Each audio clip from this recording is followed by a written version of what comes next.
प्रभु यीशु मसीह के मधुर नाम में सभी को जय मसीह की। परमेश्वर की महिमा हो।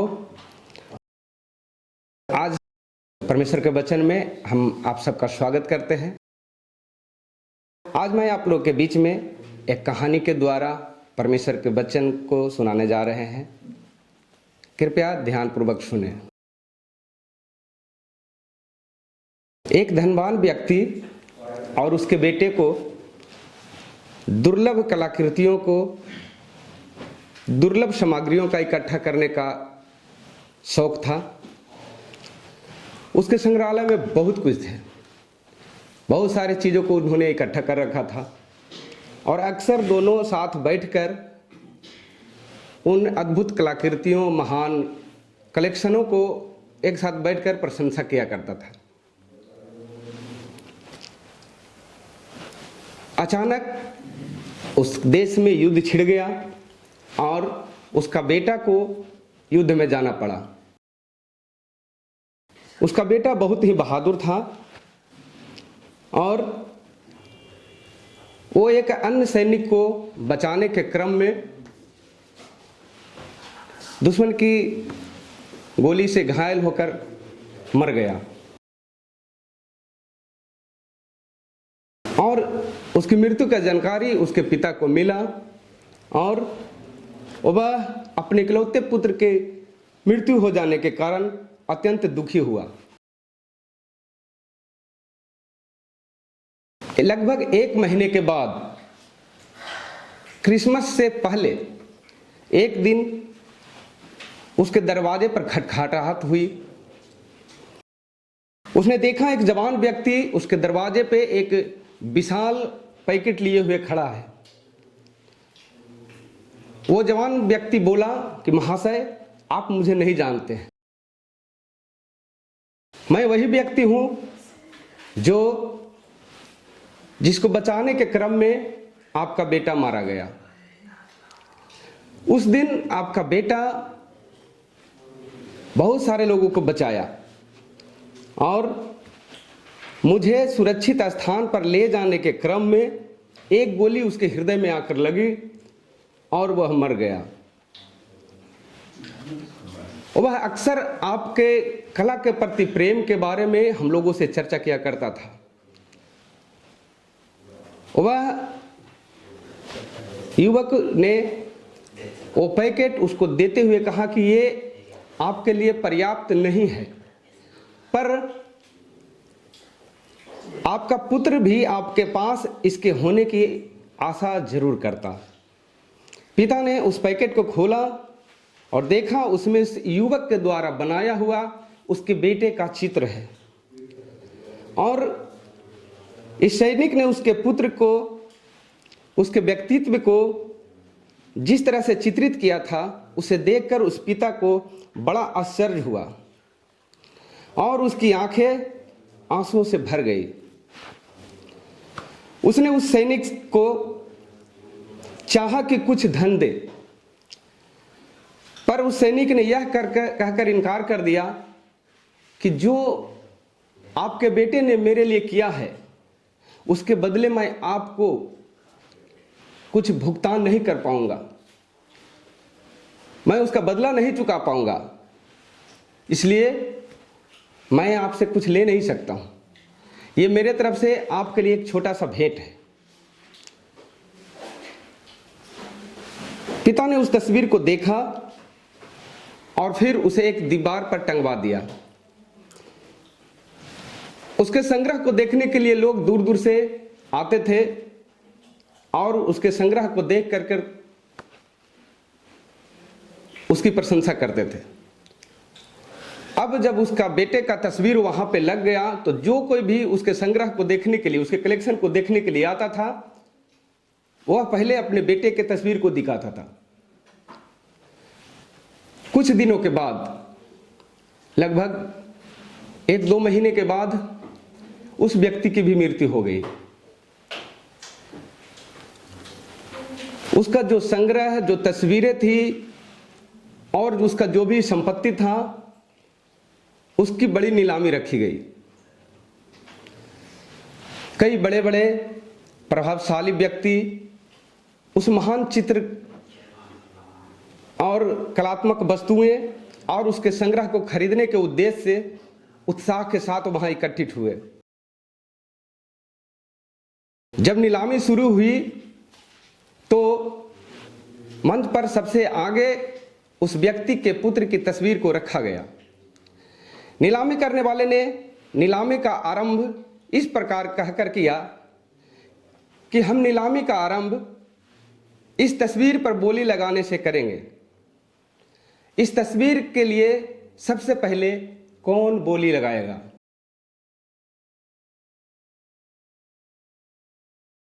उस जगह पे कोई कुछ नहीं बोला, हर तरफ सन्नाटा था।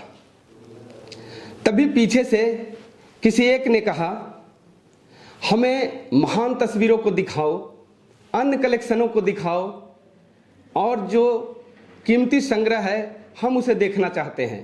हमें ये तस्वीर नहीं चाहिए, इस तस्वीर को, इस चित्र को हटाओ। पर नीलामी करने वाला व्यक्ति अपनी बात पे स्थिर रहा। फिर नीलामी करने वाला व्यक्ति बोला, क्या कोई इस तस्वीर पर बोली लगाएगा? क्या कोई इस तस्वीर को लेगा? कौन बोली लगाएगा? 10,000, 20,000। तभी भीड़ में से आवाज आई और एक गुस्साई आवाज ने उसका ध्यान आकर्षित किया, हम इस तस्वीर को देखने नहीं आए हैं, इसे हटाओ, हमें यह तस्वीर नहीं चाहिए। पर नीलामी वाला व्यक्ति अपनी बात पे स्थिर रहा। वह बोला,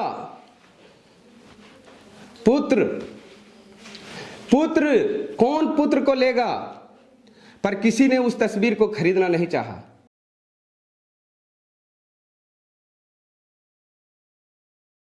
उस भीड़ के सबसे पीछे बैठे एक व्यक्ति ने ऊंची आवाज में कहा,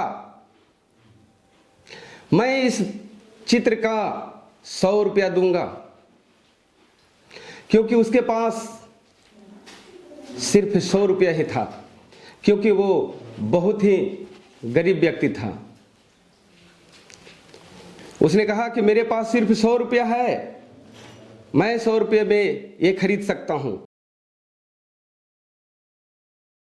नीलामी करने वाला फिर बोला, एक व्यक्ति ने 100 रुपया बोला है, क्या कोई 200 रुपया देगा?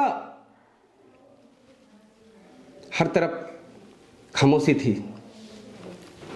फिर दूसरी लाइन में बैठे एक व्यक्ति ने चिल्लाकर कहा, ये इस तस्वीर को उसे ही 100 रुपये में दे दो, हमें नहीं चाहिए, हमें और कीमती वस्तुएं चाहिए, हमें और भी महान चित्रकारों का चित्र चाहिए। तब वो नीलामी करने वाला व्यक्ति बोला, 100 रुपया 1, 100 रुपया 2, 100 रुपया 3। और वो तस्वीर, उस पुत्र का तस्वीर उस व्यक्ति के लिए जिसने 100 रुपया बोली लगाया था, उसको बुलाया गया। तब भीड़ में से कोई और कई लोग चिल्लाए, अब संग्रह में से मूल्यवान वस्तुएं दिखाओ, और भी जो कीमती वस्तुएं हैं उसे दिखाओ। तब नीलामी करने वाला व्यक्ति बोला, मुझे अफसोस के साथ कहना पड़ रहा है,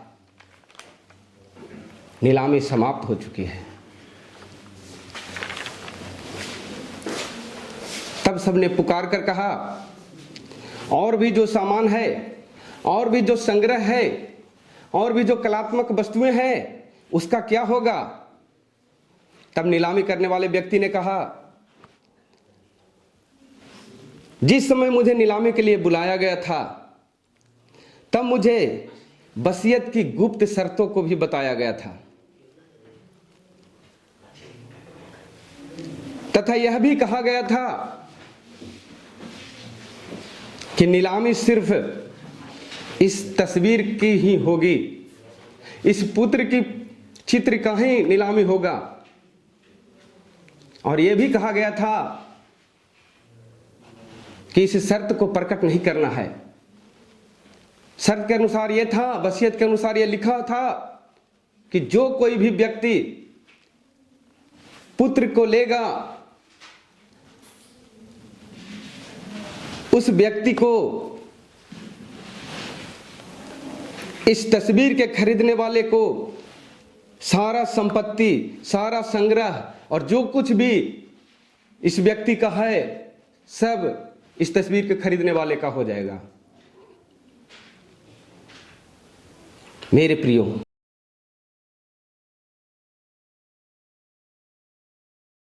जो व्यक्ति इस तस्वीर को खरीदा, इसलिए ये सारा संग्रह, ये सारा संपत्ति इसी व्यक्ति का हो जाता है। इस मैसेज को सुनने वाले, आज से 2000 वर्ष पहले परमेश्वर ने सारे जगत के उद्धार के लिए अपने पुत्र यीशु मसीह को क्रूस पर बलिदान होने के लिए दे दिया। उस नीलामी वाले व्यक्ति के समान परमेश्वर का भी आज यही संदेश है। पुत्र, पुत्र, कौन पुत्र को लेगा? मेरे प्रियो, आपने देखा कैसे पुत्र को लेने वाले को सब कुछ मिल जाता है। जिसने पुत्र को लिया उसका सारा संपत्ति, सारे धन सब उसका हो गया। वैसे ही आज जो कोई परमेश्वर के पुत्र को लेगा, जो कोई परमेश्वर के पुत्र को ग्रहण करेगा, परमेश्वर का सारा संपत्ति का बारिश हो जाएगा। हालेलुया। मेरे प्रियो, आज परमेश्वर आपसे कहना चाहता है, कौन परमेश्वर के पुत्र को लेगा? कौन परमेश्वर के पुत्र को ग्रहण करेगा?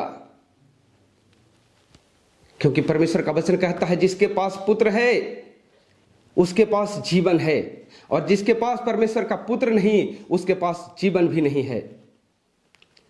इसलिए मेरे प्रियो, आज के संदेश से आपको, अब तक आपने अगर परमेश्वर के पुत्र को ग्रहण नहीं किया है, यीशु मसीह को ग्रहण नहीं किया है, तो आज आपके सामने मौका है।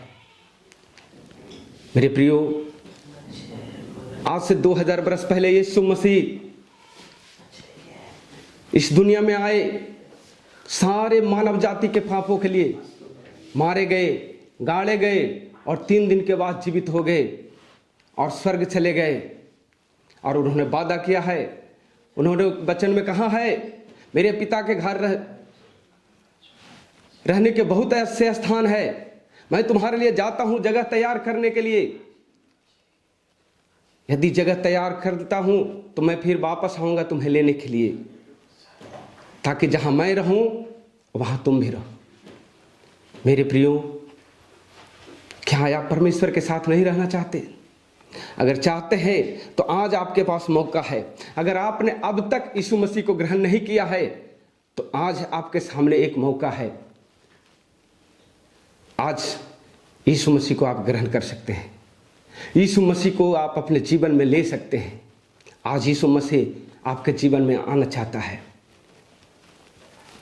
परमेश्वर का वचन प्रकाशित वाक्य 3:20 में लिखा हुआ है, देख मैं द्वार पे खड़ा खटखटाता हूं, यदि कोई मेरे शब्द को सुनकर द्वार को खोलेगा तो मैं उसके पास भीतर आकर उसके साथ भोजन करूंगा और वो मेरे साथ। मेरे प्रियो, अगर आप भी परमेश्वर के साथ रहना चाहते हैं तो अपने हृदय के द्वार को खोलिए। आज परमेश्वर का पुत्र यीशु मसीह आपके जीवन में आना चाहता है। अगर आपने अब तक यीशु मसीह को ग्रहण नहीं किया है तो आज हम आपके लिए प्रार्थना करने जा रहे हैं। आप भी मेरे साथ इस प्रार्थना को दोहराइए। प्रभु यीशु मसीह, हम आपका धन्यवाद करते हैं, आपके महान बलिदान के लिए धन्यवाद करते हैं। हमें क्षमा कीजिए। मैं आपको अपना मुक्तिदाता और प्रभु और उद्धारकर्ता के रूप में आपको ग्रहण करता हूँ। मेरे जीवन में आ जाइए प्रभु, और जैसा आप चाहते हैं वैसे हमको चलाइए। आपने हमारी प्रार्थना को सुना, हम धन्यवाद देते हैं। यीशु मसीह के नाम से मांगते हैं, आमीन। प्रभु आप सभी को इस संदेश के द्वारा बहुत बहुत आशीष करें। आपने धैर्य से इस संदेश को सुना है, इसके लिए हम आपका धन्यवाद करते हैं। प्रभु आप सभी को बहुत आशीष करें। जय मसीह की।